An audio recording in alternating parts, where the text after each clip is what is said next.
اس نے آ کے کہا حضور آج کے بعد میں نے محنت نہیں کرنی. فرمایا کیا ہوا؟ کہنے لگا آج میں نے عجیب نظارہ دیکھا ہے. شیر نے شکار کیا ہے اور ایک بکرا اس نے مارا ہے اور آدھے سے زیادہ خود کھایا ہے اور باقی بچا ہوا لے کے پہاڑ پہ چڑھ گیا.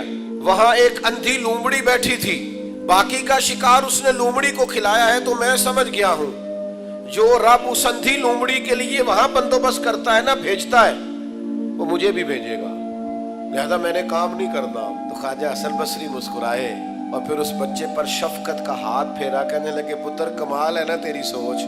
فرمایا کمال سوچ ہے نا تیری, تو نے کہانی میں دو کردار دیکھے, ایک لومڑی ایک شیر.